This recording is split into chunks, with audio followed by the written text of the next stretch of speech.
તમે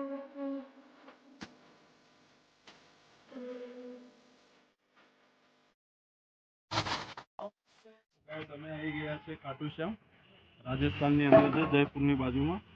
તો ચાલો તો તમને બતાવીએ ખાટુ શ્યામનું મંદિર. ચાલો મારા સાથે બન્યા રહો. આ છે ખાટુ શ્યામ, જે જયપુરની બાજુમાં આવેલું છે. અને આ છે ડોહોર્યો ને, એ અમારા કંપનીનો છે. આમ જો કાકા, हाँ 20 रुपये नहीं देना चाहिए ना, 20 रुपये लूटते हैं ना, सही बात है.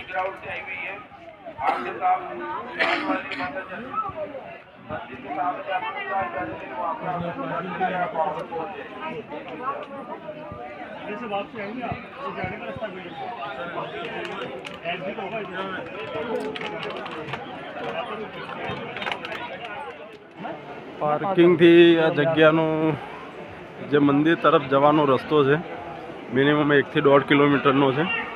અને પબ્લિક તમે જોઈ શકો છો, બહુ જ છે. પાછળ બી આવી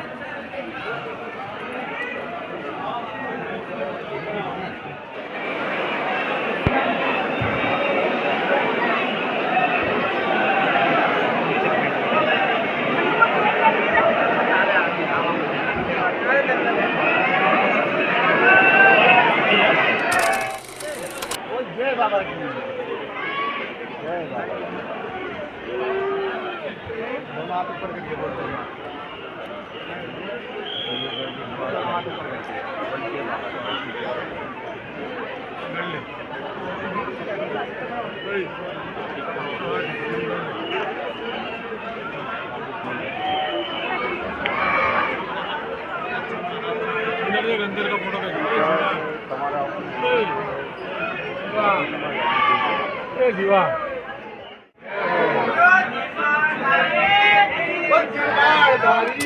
अच्छा खाटू श्याम मंदिर.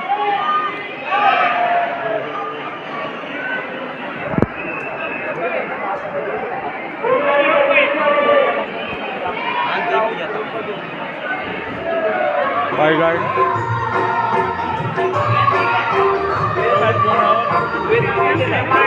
तो आ જોઈ લો તમે, ખાટુ શ્યામ પ્રાચીન કુંડ કહેવામાં આવે છે આને. આ છે આપણો સનાતન ધર્મ.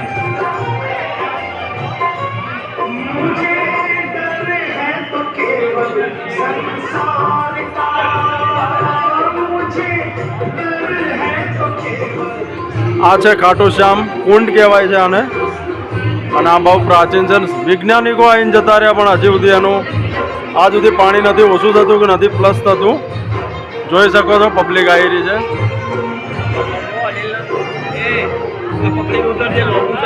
ખાટુ શ્યામ કુંડ છે.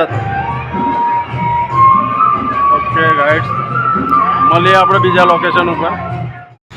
તો હાય ગાઈડ્સ, અમે આવી ગયા છીએ ગોકુલ મથુરા નેશનલ હાઈવે ઉપર છીએ. ખાટુ શ્યામથી નીકળ્યા હતા અને આ હોટલનું રિનોવેશન ચાલી રહ્યું હતું, એટલે નાહવાની અંદર સગવડ નહોતી. તો પછી અમે, તમે જોઈ શકો છો, જે આ વોજ રહ્યો ને એના અંદર બધા નાહ્યા છીએ. અને અહીંનું ટેમ્પરેચર બહુ હાઈ છે, મતલબ કે હાઈ એટલે ઠંડુ છે, બહુ ચિલ્ડ છે એકદમ. અને જોઈ શકો છો તમે કે અહીંયા ધુમ્મસનું પ્રમાણ બી વધારે છે, કારણ કે અહીંયા દિલ્હી નજીક થાય. દેખી શકો છો તમે, અહીંયા પાછળ તમને કશું જ દેખાતું નહીં હોય. આ છે મારા ફ્રેન્ડ લોકો, દેખાઈ રહ્યા છે તમને. આ અત્યારે નહીં આવી રહ્યા છે. આ છે મારા ભૌમિકભાઈ, આ મારા ફ્રેન્ડ છે, ખાસ મિત્ર. અમે કંપનીમાં જોબ કરીએ છીએ. અને જોઈ શકો છો આ શિવરામભાઈ. શિવરામભાઈ જુઓ તો અહીંયા કેવું રહ્યું તમને, સફર કેવી રહી? મોજ રહી કે નહીં? ભૌમિકભાઈ જઈએ છીએ અહીંયાથી જશું આપણે પહેલા ગોકુલ મથુરા. ક્યાં જશું? ગોકુલ મથુરા. પછી આ, અરે કાકા આ બાજુ આવો, આ બાજુ આવો. શું કાકા? આ છે અમારા અનિલભાઈ. શું કાકા? જોઈ લો. હવે આપણે ક્યાં જવાનું છે? ગોકુલ મથુરા. ક્યાં? ગોકુલ મથુરા. યસ યસ, ગોકુલ મથુરા જવાનું છે. પછી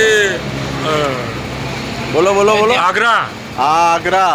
પછી અયોધ્યા. વારાણસી, વારાણસી, પ્રયાગરાજ. પ્રયાગરાજથી પાછા અમદાવાદ. ઓકે ગાઈડ્સ, તો આપણે મળીએ ગોકુલ મથુરા જઈને. તો ગાઈડ્સ, અમે પહોંચી ગયા છીએ મથુરા અને હવે જઈ રહ્યા છે મથુરા તરફ મંદિરમાં. બહુ મોટી સિટી છે. અમે ગાડી પાર્કિંગમાં મૂકી દીધેલી છે અને અહીંયાથી સીધે સીધા જશું અમે મંદિર તરફ. તો આપ બન્યા રહો મંદિરે જવા માટે. આ છે કૃષ્ણ ભગવાનનું જે જન્મ સ્થળ હતું ત્યાં. પછી ત્યાંથી અમે નીકળશું જશું વૃંદાવન, ગોકુળ. તો બન્યા રહો આપ અમારી સાથે.